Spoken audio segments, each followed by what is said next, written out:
Acho que poucas pessoas apostaram em Miami para a vitória deste jogo contra Indiana, né, pessoal? E dito e feito, Indiana levou a melhor.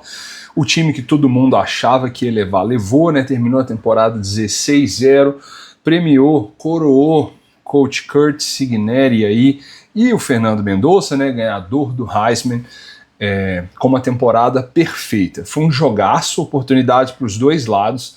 O jogo poderia ter sido, né, ganho por qualquer um dos times a qualquer hora, porque foi uma trocação de tiro, o placar foi bem próximo, né? Então ambas as equipes mandaram muito bem, na minha opinião, especialmente as defesas, até o terceiro quarto ali, muita dificuldade dos dois times pontuarem. Não acho, né, falei no meu preview, vou deixar um card aqui em cima, não acho que houve vantagem para Miami em relação ao mando de campo, tinha muita gente de Indiana, como esperado, né, pessoal? Num jogo de final de campeonato, é esperado que tenha fãs do país inteiro. Então, não acho que tenha sido um fator. Mendonça é baller, o cara é bom. 4-5 na red zone ali, na baixa red zone já, eles chamam um QB draw, uma corrida desenhada para o QB, o cara vai lá e pontua. Antes disso, lançou 2 back shoulder throws maravilhosos ali, um inclusive para o Becker, que eu falei no preview, né, que era um dos principais alvos dele, e colocou 2 back shoulder throws para o Becker, muito legais, e que converteu terceiras descidas ali cruciais. Indiana claramente veio para correr a bola, embora tenha terminado com 2,9 jardas por carregado, que é uma média baixa, né, a equipe de Indiana correu a bola o jogo todo. Correu o jogo todo no sentido de várias tentativas de corrida. Na minha opinião, acertadas, porque essas tentativas de corrida, embora tenha sido uma média pequena, ela trouxe retornos quando a Indiana mais precisava. Então, algumas big plays vieram aí desse jogo corrido. Cignetti foi muito agressivo no play call, né? Assim como ele é. Então, numa 4-5 ali, com o jogo na linha, vamos dizer, ao invés de chutar um field goal, você vai para uma 4-5 com a corrida do QB. Mas o que é mais legal é que essas chamadas do Cignetti provam quanto que ele confia no elenco dele. Então, o que ele fez? Ele colocou o Fernando Mendonça correndo a bola, né? Ah, mas por que ele não colocou lançando a bola? Ele não é tão atlético assim. De fato, mas quando você tem um QB muito bom lançando a bola, que consegue espalhar a bola, a caixa tende a abrir, o box tende a abrir, então tem menos defensores ali no meio. Ele colocou o running back inserindo, fez um lead block maravilhoso. Fernando Mendonça estica esse braço, né, e entra na endzone, assim, digno de pose de foto, né? Ficou bem legal. Front defensivo se manteve inteiro de Indiana até o final do jogo, embora Miami tenha corrido bem a bola com Fletcher, né? Fletcher é um back grande, né? 1,88, 100 quilos, correu bem a bola, mas o front de Indiana conseguiu segurar, né? Um front que faz bastante movimentação, não fez tanto nesse jogo, né? Porque os splits de Miami da linha ofensiva eram muito apertadinhos, então se mantiveram firmes. Foi uma dúvida que eu tinha também, se Indiana conseguiria parar. Os DBs fizeram o que precisava fazer, anularam os jogadores na hora que precisava anular, então a defesa de Indiana é sim, de fato, íntegra. No ataque, não entendi muito bem a gestão de relógio no final do segundo quarto, confesso. Eles deixaram correr o relógio ali mais do que deveriam, morreram com o timeout para depois tentar uma Hail Mary na endzone. Então eu acho que provavelmente eu teria feito mais uma jogada, pedido outro timeout, chegado mais perto da endzone para tentar um shot mais tranquilo. Uma das coisas que o ataque de Miami faz bem é lançar RPOs, então a gente vê alguns RPOs de glance atrás da defesa, né, com insert ali na corrida. Tem alguns que a gente chama de gift throws, são lançamentos em que o DB dá espaço no campo, então o Mendonça simplesmente pega ali, é uma jogada desenhada de corrida, mas ele tem aquela opção, ele solta aquela bola. Então ele fez uma bem legal com o Becker, também, fez com o número 13, esqueci o nome dele agora, também. Então isso abre muitas possibilidades para a Indiana, eles continuaram fazendo, acho que poderiam ter feito um pouco mais, tinha algumas coisas lá para eles pegarem ainda. E uma coisa que eu queria fechar dizendo sobre Indiana é o fato de que, já falei isso no preview e vou repetir, Indiana joga os starters dos special teams. Então o Becker, número 80, receiver, ele joga o time de punch. Ele corre atrás de fato do retornador e tenta pegar o retornador. Isso é chocante, se você pegar o receiver número 1, ou número 2, né, da equipe, jogando punch nos special teams, isso é chocante em divisão 1. Aí a gente vai ver o jogo, né, a final, e o que acontece no bloqueio de punch. A gente tem lá número 6 e número 46, DL e linebacker, respectivamente. Os caras bloqueiam um punch e pontuam, fazem um touchdown. 2 starters, middle linebacker e defensive end.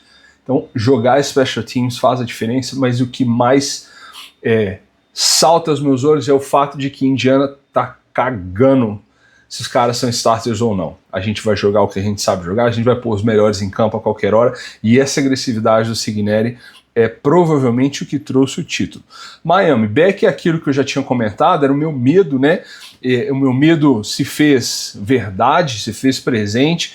Ele não conseguiu jogar a partida da vida dele e precisava jogar a partida da vida dele, né? Quer dizer que jogou mal? Não jogou mal. Ele fez bons lançamentos, né? Tomou um par de decisões ruins ali, ou sacks que não precisava, na real. Ele converteu algumas boas descidas, mas se a gente pegar o Beck, comparar com o Mendoza e colocar os dois na mesma caixa no mesmo jogo, não tá nem perto. Eu acho que vocês vão concordar comigo. Então um quarterback que quer ser campeão, ele tem que jogar o jogo da vida dele. Pega o Joe Burrow, por exemplo, jogando em 2019. Ele jogou o jogo da vida dele. Tim Tebow, né? Jogou os jogos da vida dele. Então são caras que se entregam sangue, e o Mendoza entregou o sangue, e o Beck chegou ali no final, quando ele precisava fazer acontecer, ele lança essa interceptação, que na real assim, é uma cover 2 para o field, do lado do boundary ele tem uma cover 4, então ele tem trips no boundary, né? Ele tem os receivers correndo vertical. Se vocês assistirem o replay, vocês vão ver que o receiver do meio tem a rota aberta, então ele tem um strong safety baixo ali tentando cobrir ele não vai conseguir cobrir, aquela rota vai ficar aberta, né? Mas ele tenta o shot no field. E assim, contra cover 2 é o seguinte, o corner tá jogando baixo na flat, né? Se tem alguma ameaça na flat, ele vai descer. Se não tem nada na flat, ele vai, a gente chama de fazer sink, ele vai aprofundar. O DB, o safety jogando no topo, a gente tem um sanduichão. E aí, ele lançou uma bola que, na minha opinião, poderia ter até sido lançada lá na janela correta, né? Que é aquela honey shot ali, depois do safety encobrindo o corner. O receiver faz um inside release, mérito do corner, né? Que se manteve dentro, mas ele faz um release para ganhar, depois tenta tomar o lado de fora, o corner já está fazendo o que a gente chama de undercut, acabou sendo interceptado. Então, na minha opinião, poderia ter lançado aquela bola, mas tinha que ter lançado no lugar correto, tinha que ter visto inside release, tinha que saber que tem um safety no topo, que o corner naquela situação sem ameaça na flat ele vai fazer sink. Então essas coisas aqui me deixam sempre com o pé atrás com o Beck, porque em Geórgia foi a mesma coisa. Front seven de Miami mandou muito bem, pegou o Mendoza de jeito um par de vezes, inclusive estourou a cara dele numa zone reading, que ele carrega o fake, o defensive end, pega ele de chapa. Acho que afetou o Fernando Mendoza de certa forma, né? Parou o jogo corrido, igual eu falei, segurou a uma média de 2,9 jardas por carregada o running back de Indiana. Então acho que a defesa, de uma forma geral, jogou bem. Os DBs fizeram alguns passes defletidos quando precisou, então a defesa apareceu. Foi um bom jogo defensivo, né? De novo, um jogo aberto até o final. O jogo corrido, né? Agora falando, jogo corrido de Miami foi bem contra a Indiana, igual eu falei com vocês, o Fletcher pontuou numa big play, um running back grande, né? A linha ofensiva conseguia fazer o push que precisava, uma média de 5,9 jardas por carregada é uma média boa no jogo corrido. Miami correu 21 vezes em 53 snaps. Na minha opinião, poderia ter corrido um pouco mais, algumas mais chamadas de corrida, tá? 21 para 53 produzindo como estava produzindo, talvez eu tivesse corrido um pouco mais. E só fazer um highlight aqui especial para o Malachi Tony, o cara é bom, parece um nanico, assim, ninguém nada para ele, mas ele é atlético igual, não sei o que. Logo no quarto, né, no final, na hora que mais precisavam dele lá, ele faz uma recepção grande, big play de mais ou menos 30 jardas, ele corre uma sweep para pontuar e apertar o placar para Miami.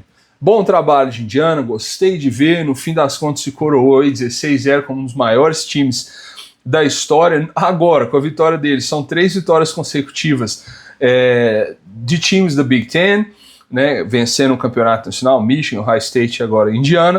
O pessoal da SEC aí deve estar boladão, mas meu trabalho é só trazer informação para vocês, eu não tenho nada com isso. Beleza? Abraço, curte o canal, manda para quem precisa ver isso aí. Garante aí que você faça sua inscrição para receber conteúdo fresquinho, beleza? Até a próxima.